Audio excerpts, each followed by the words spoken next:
디지털 선교사의 지원해서 함께 훈련을 시작한 지가 엊그제 같은데 이제 거의 마칠 때가 되어갑니다. 오늘 우리가 함께 배울 줌의 설정은 대단히 중요하기도 하고 또 편리하게 사용할 수 있는 방법이기도 합니다. 그래서 기본적인 설정 방법과 또 웹사이트에 들어가서 더 자세하게 설정하는 방법을 오늘 우리가 살펴보도록 하겠습니다. 디지털 선교사로서 줌을 통해 소그룹 리더가 되고 다른 사람들을 이끌어가는 지도자가 되기를 간절히 바랍니다.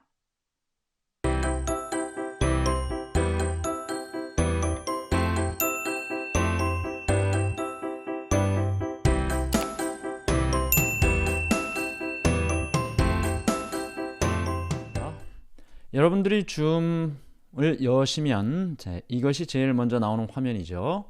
여기에서 오른쪽 맨 구석에 보면 톱니바퀴가 있습니다. 톱니바퀴를 누르면 기본 설정이 나오는데요. 여러분들이 보시는 것처럼 이런 기본 설정이 나옵니다. 설정이 나오는데 자, 일반에는 사실 뭐 크게 다르게 표시할 것이 없고요. 그 다음 비디오를 보겠습니다. 자, 비디오를 보면 자기 얼굴이 이제 먼저 나오고요. 우리는 카메라만 나오면 무조건 웃어야 된다 그랬죠? 네. 그 다음에 자, 여기 카메라에 대한 설명이 있는데 카메라가 만약에 하나밖에 없으면 다른 걸 선택할 것이 없지만 카메라가 몇 개가 이렇게 연결이 되어 있으면 자기가 카메라를 선택을 하게 되어 있습니다. 이걸 선택하면 이제 이렇게 되고요. 옆에 있는 카메라. 그 다음에 아까 처음에 설정했던 이 카메라를 하고 원래 비율이라는 게 HD 내 비디오 미러링 있는데 HD로 해놔야 됩니다. 그래야 화면이 더 깨끗하게 나와요. 그 다음에 내 비디오 미러링이라는 것은 뭐냐면 미러링이라는 것은 거울입니다. 그래서 왼쪽 오른쪽이 바뀝니다. 제 마이크가 지금 오른쪽에 있죠. 왼쪽에 있기도 하고 미러링을 안 하면 이렇게 나오는 거고 미러링을 하면 이렇게 나오는 겁니다. 그래서 자기가 원하는 방향으로 미러링을 해놓는 것이 좋고요. 그 다음에 자, 영어로 이 옵션이 설명이 되어 있는 분들도 있을 텐데 지금 체크되어 있는 건 뭐냐면 내 피부 톤을 조금 부드럽게 표시하게 하는 거예요. 이걸 표시를 해놓는 게 좋겠죠. 그 다음 두 번째 거는 뭐냐면 저조도 환경에 맞게 조정. 이것은 이제 조명이 낮을 경우에 조금 더 환하게 보이도록 한다는 것입니다. 자, 저는 지금 라이트를 켜놓은 상태인데 이걸 꺼보면 더 환하게 이렇게 나타나게 하죠. 이거보다 더 환하게 나타나게 해요. 그래서 이렇게 되어 있고 이거 자동으로 해놓는 것이 좋습니다. 자, 그 다음에 참가자 비디오에 참가자 이름 항상 표시. 참가자들이 들어왔을 때 참가자 이름이 항상 표시되게 한다는 거고요. 그 다음에 회의에 참가할 때 내 비디오 끄기는 하면 안 되겠죠. 비디오는 항상 켜 있어야 되니까. 비디오 회의에 참가할 때 항상 비디오 미리 보기 대화 상자 표시 이것도 돼 있고 다른 것들은 특별한 게 없습니다. 그 다음에 이게 뭐냐면 이제 내 화면에서 갤러리 뷰를 할 때 25명까지 보게 한다. 옆으로 5, 밑으로 5, 그럼 25죠. 갤러리 뷰 화면에 최대 25명까지 보게 한다는 거고 49명까지도 보게 한다는 거죠. 옆으로 7줄, 밑으로 7줄, 77이 49, 49명까지 보일 수 있도록 한다는 것입니다. 저는 49 참가자에 체크를 하고 있습니다.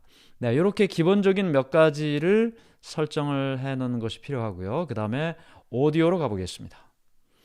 사실 오디오는 다른 것들은 만질 것이 별로 없습니다. 다만 여러분들이 기본 그 줌 화면에서 비디오나 오디오는 거기서도 조정이 되기 때문에 굳이 여기서는 바꿀 게 별로 없고요. 여기서 한 가지를 체크할 건 뭐냐면 자동으로 마이크 볼륨을 조절합니다. 요게 있습니다. 근데 요걸 클릭을 하면 뭐 예를 들면서 내 목소리가 작으면 얘가 저절로 크게 하고 너무 크면 또 좀 작게 한다. 그런 의미거든요. 그런데 사실은 더 안 좋게 들립니다. 이렇게 하면. 그래서 이걸 항상 꺼놓은 상태에서 사용할 수 있도록 하고요. 그 다음에 밑에 보시면 회의에 참여할 때 컴퓨터 오디오로 자동 참여, 그리고 회의에 참가할 때 내 마이크 음소거, 마이크를 끄고 참가하면 안 되겠죠. 그래서 여기를 체크를 하셔야 되고 오디오로 자동 참여해 놓으시고 나머지는 뭐 크게 중요한 것은 아닙니다. 그 다음에 화면 공유가 있습니다. 화면 공유할 때 창 크기가 전체 화면으로 되게 한다. 그 다음에 공유 컨텐츠가 주음 창에 맞도록 확대하거나 축소되도록 한다. 보기 좋게 한다는 얘기죠. 화면을 공유하는 동안 다른 참가자에게 내 줌 윈도우가 표시되도록 한다. 이거는 뭐냐 하면 이제 호스트로 내가 할 때 내가 화면 공유를 내 화면을 할 때 특별히 줌 화면을 보여주려고 할 때는 화면을 볼 수가 없어요. 참가자들이. 그런데 이것을 이렇게 체크를 해 놓으면 다른 사람들이 내 줌 윈도우를 볼 수가 있게 되는 것입니다. 네, 줌을 다른 사람에게 가르칠 때 이렇게 해 놓으면 도움이 됩니다.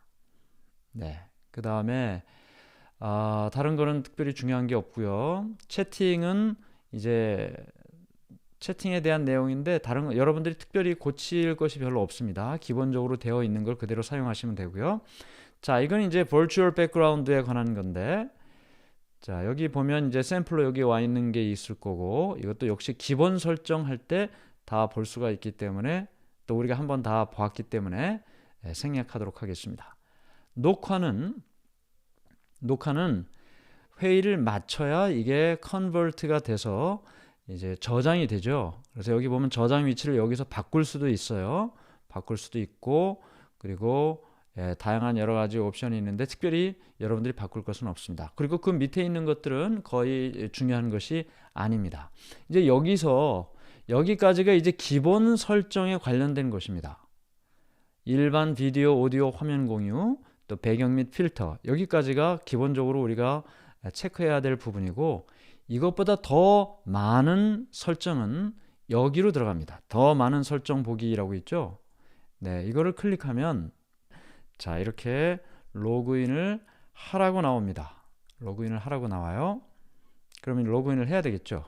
그래서 여러분들이 여러분들의 아이디 패스워드로 로그인을 합니다. 그럼 이제 여러분의 설정 화면으로 들어가게 되는데 이런 화면이 나와요. 이제 로그인이 됐기 때문에 화면이 이렇게 표시가 되죠. 그리고 여기 왼쪽 중에 설정이라고 나옵니다. 설정을 누르면 여기가 이제 여러분들이 보실 때 다양한 설정의 기능이 있는 것입니다. 여기가 몇 가지 중요한 것들만 설명을 드리도록 하겠습니다. 첫 번째는 대기실인데요. 보안에 관련된 설정이죠. 대기실을 사용할 것이냐 안 사용할 것이냐. 우리는 대기실을 사용하지 않았습니다. 그래서 대기실을 사용하면 우리가 링크를 보내줬을 때 그 사람의 링크를 누르면 그냥 대기실에 들어와 있어요. 큰 방으로 들어오지를 못하고 대기실에 들어와 있어요. 그러면 호스트가 한 사람씩 들어오도록 클릭을 해줘야 됩니다. 그런데 불편하기 때문에 우리가 사용하지 않죠. 네, 이렇게 되어 있어야 사용하지 않는 거예요. 이게 만약에 이렇게 파란색으로 되면 사용을 하겠다는 겁니다. 사용 안 할 거니까 이렇게 해야 되겠죠. 그 다음에 내려가면 회의 암호가 있습니다. 그리고 PMI 암호가 있습니다. 자, PMI 암호라는 것은 뭐냐면 Personal Meeting ID, 자기 개인 방이 다 하나씩 생겼잖아요. 그리고 여러분들이 저의 개인 방으로 지금 다 들어오고 있는데 그 암호를 지금 다 여러분들에게 가르쳐 드렸습니다. 그렇죠? 네, 1로 시작하는 암호예요. 5자리.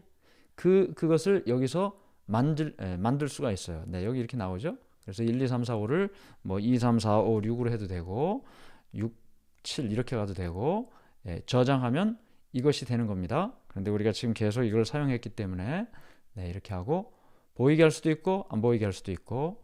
자, 그 다음에 이거는 이제 필요 없고요.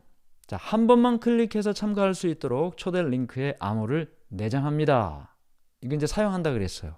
이게 뭐냐면 지금 PMI로 들어오면 이 암호를 누르고 들어오게 되어 있잖아요. 그런데 그냥 새 회의를 누르면 그냥 미팅 아이디가 저절로 생깁니다. 저절로 생겨요. 할 때마다 다른 그 미팅 아이디가 생기죠. 그 미팅 아이디의 암호가 자동으로 내장되도록 한다는 말이에요. 그러면 미팅 아이디는 보이지만 패스워드는 안 눌러도 그냥 들어올 수 있습니다. 이렇게 해놓으면 말이죠. 네.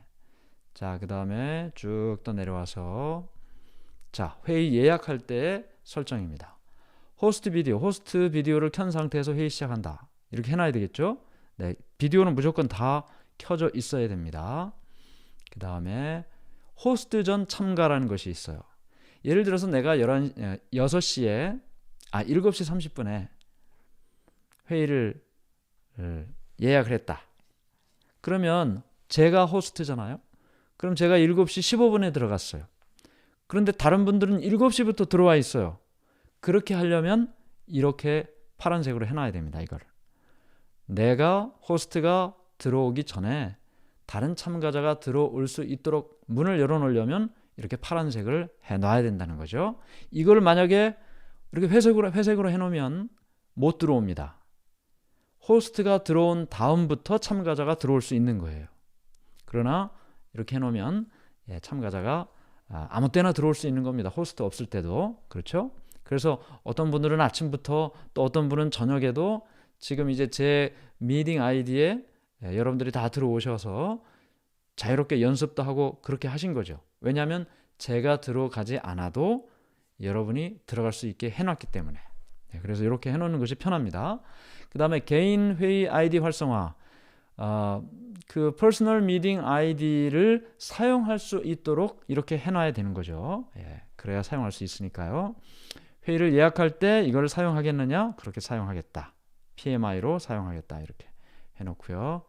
그 다음에 즉석 회의. 이건 새 회의를 이야기합니다. 새 회의를 시작할 때 개인 아이디를 사용하겠느냐? 저는 꺼놨어요. 이게 무슨 말이냐면 예약할 때는 제 방으로 예약을 하지만 그냥 바로 회의를 시작하는 새 회의를 할 때는 그냥 랜덤으로 저절로 주어지는 그 미팅 아이디를 사용하겠다는 것입니다. 제 개인 미팅 아이디를 사용하지 않고. 그래서 이걸 꺼놓은 거예요. 자, 그 다음에 이건 mute all parts, 그러니까 참가자가 회의에 참가하면 자동으로 모든 참가자를 음소거합니다. 저희는 그렇게 하고 있지를 않습니다. 왜냐하면 대화를 해야 되니까 이걸 꺼놨어요. 자, 그 다음에 회의가 진행이 될 때 채팅할 수 있도록 해놔야 되겠죠. 그 다음에 비공개 채팅. 개인적으로 채팅을 할 수 있어요. 1대1 메시지를 보낼 수가 있게 해놨습니다. 채팅 자동 저장은 꺼놨고, 파일 전송할 수 있도록 켜놨고, 그 다음에 피드백 보내기 되어 있고, 공동 호스트. 공동 호스트라는 건 뭐냐면 호스트가 참가자 중에 누구를 공동 호스트로 지정할 수 있습니다. 그러면 호스트하고 똑같은 일을 할 수가 있는 거죠. 그래서 이걸 켜놨습니다. 폴링은 설문조사하는 거고요. 회의 컨트롤 도구 항상 표시하는 거고, 화면 공유 중에도 줌창을 표시하는 거고. 자, 중요한 거 나왔어요. 화면 공유. 호스트와 참가자가 회의 중에 화면이나 콘텐츠를 공유할 수 있도록 허용합니다. 이걸 제가 지금 켜놨고, 누가 공유할 수 있는지를 봤어요. 여기 화면 공유를 끄면 그 화면 공유를 할 수가 없습니다. 무슨 얘기인지 아셨죠? 그러니까 이걸 켜놔야 돼요. 켜놔야 그 화면 공유 메뉴도 보이는 것입니다. 꼭 켜 있어야 돼요. 자, 그래서 누가 공유할 수 있느냐? 지금은 저는 모든 참가자가 공유할 수 있도록 해놨습니다. 그러나 대부분 이제 호스트만 공유할 수 있도록 해놓은 경우가 많습니다. 그런데 만약에 내가 성경 공부를 내가 가르치면, 내가 호스트를 하면서 내가 성경을 가르치면 이렇게 해놓으면 됩니다. 근데 예를 들어서 내가 성경 공부를 가르치지 않고 목사님을 초대했다. 그러면 목사님은 참가자로 참가하잖아요. 근데 목사님의 파워포인트 화면을 다른 사람들에게 화면 공유로 보여주게 하려면 이렇게 해놔야죠. 그렇죠?